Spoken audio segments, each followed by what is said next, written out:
Hello and welcome back. It's been a while, but what 12 months we've had. Been a nightmare.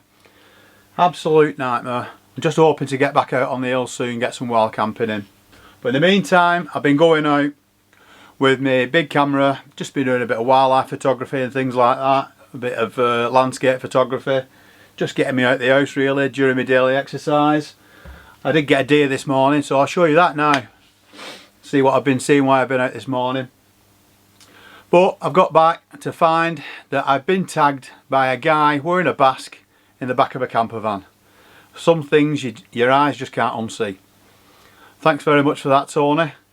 So I've been tagged to give you lot my 5 tips for wild camping for beginners.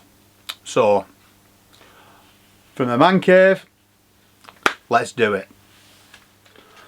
So here we go. Tip number 5. We're going backwards. Find where you want to camp. Have a good search round.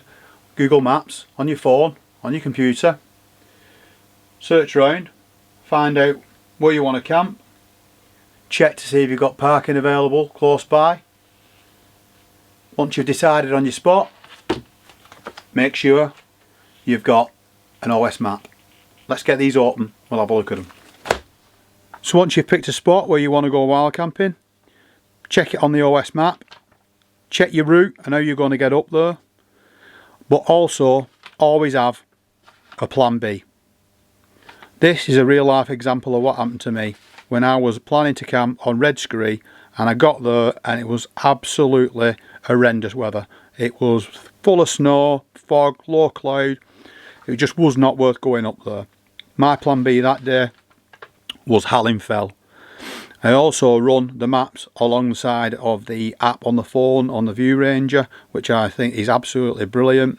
It's £24 a year for that, but there are other free apps available like All Trails, which do similar things, not as good, but a phone is not to be relied on. You should always have a map and a compass, and you should know how to use it. So there you go. Always have a plan B. Tip number 5. Okay, so tip number 4. Dry bags. Now, these are my tips. It's what I do. I'm not saying you've got to do this, but I've never had any issues doing this in all the time that I've been doing my wild camps. I put everything in my bag in separate dry bags. I know some people use one big one and put it inside the bag and then tie it all up. For me, I don't see the point in that. I have everything separate so I know where they are. That's my electrical gear. I just scribbled an E on the front, so I just know it's the electrical stuff. There's my wash gear, my toothbrush and everything. That's all in that small one there. Makes them all compact. It keeps everything together in the tent. I can just put it in the pocket in the side of the tent and I just know where it is straight away. If I've got to get out of there quick, I can just throw everything in the bag and then go and get out of there if something goes wrong during the night. There's my lamp, my little radio and things like that. A Yuko candle, that's all in there. Again, just a small dry bag. My sleeping bag, dry bag. I'm going to show you that now. The tent, dry bag. Going to give you an example. Here you go. That's my Cloud Peak tent. Obviously there's no poles in there. I'm going to show you what to do with that in a bit. But dry bag. That's about the size of the bag it comes in when you get it from the shop. But give me a minute, make sure we've got all the air right.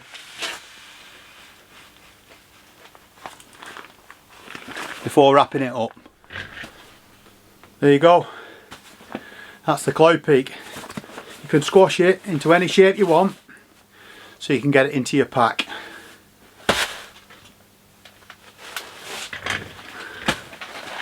There's my sleeping bag. That's an Alp kit, Sky Eye 700. I'll stick that in its bag as well. I'll show you how that goes.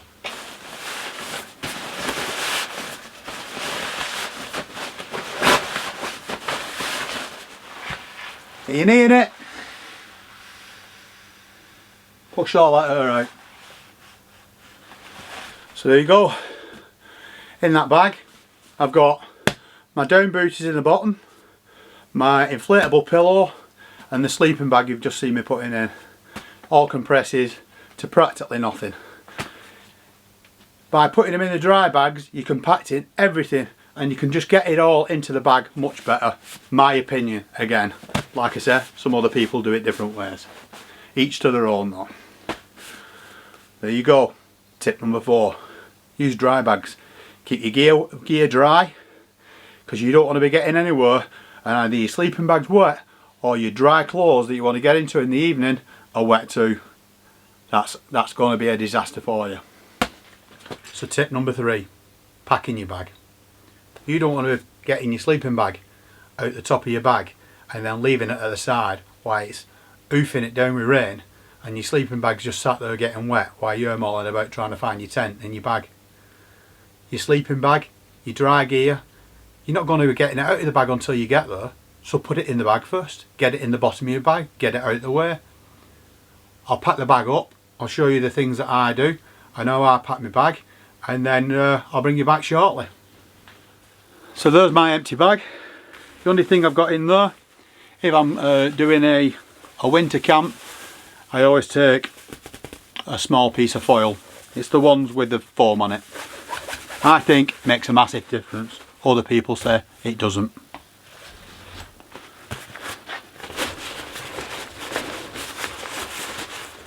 Get your sleeping bag packed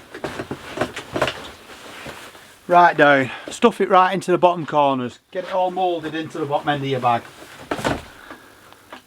Next thing in are my dry clothes. My long johns, got a top, down jacket, spur undies, spur socks and a dry top. They're a must, especially when you've been walking, you've been sweating somewhere. I normally get them in and I can get them in down the side of the sleeping bag. Bit of a push. There they go.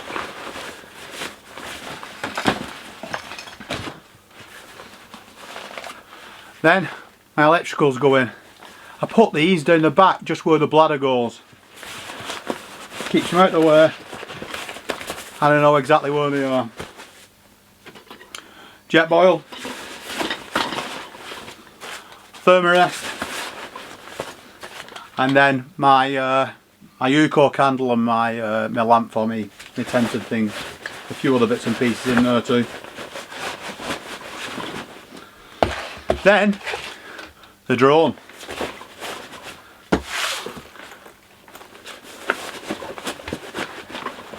Drone goes in there. I then put the tent in. The tent goes straight in the top of the bag because I know it's going to be the first thing I want to take out when I get there.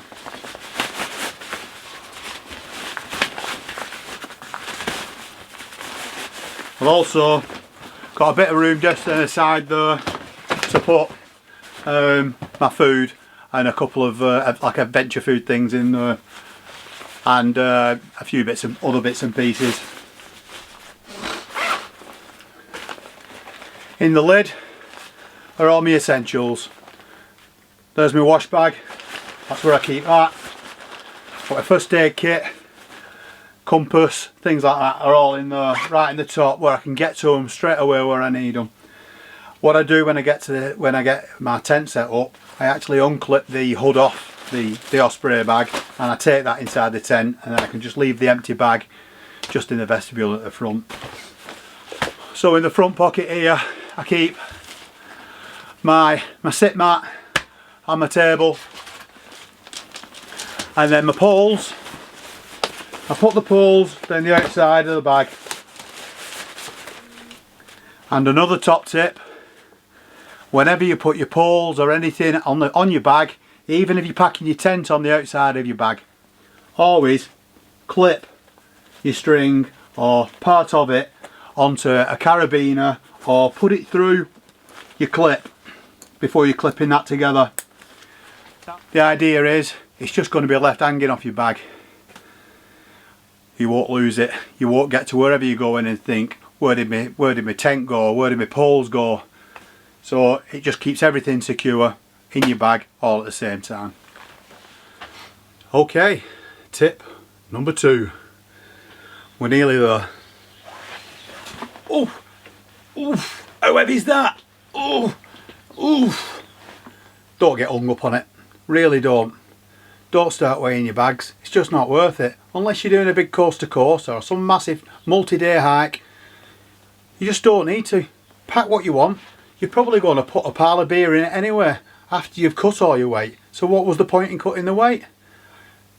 Planning your journey like we did in tip 5. Plan it next to some water.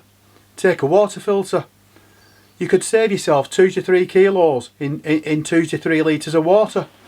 This bag has never been weighed since I started wild camping. I packed it up, I put the stuff in it, and I just go. If it's heavy, I'll give myself an extra hour. I'll stop as many times as I want.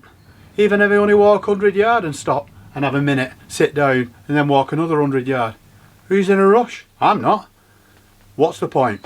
There's just no point whatsoever. Wasting all your money trying to get some lightweight camping gear just so that you can say you've got a pack weight of 6 kilos or 5 kilos or whatever it might be. Unless you're going multi-day hiking, it's just not worth it. Okay, we're here. We're at tip number 1. For me, this is the most important tip for any wild camper, whether you're a beginner or you're a fully fledged wild camper and you've been doing it years.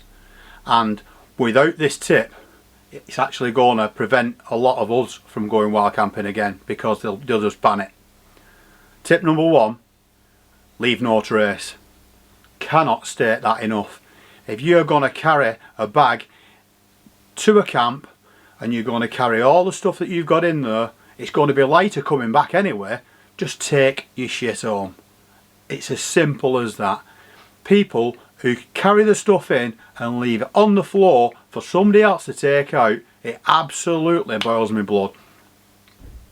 In the past, I've been to camps, I've found stuff on the floor, bits and pieces, and I've just put them in my own rubbish bag. I just have a small bin bag which I take with me, which I put all my rubbish goes back in there. I just tie it to the outside on my way out. If I see anything on my way out, pick it up.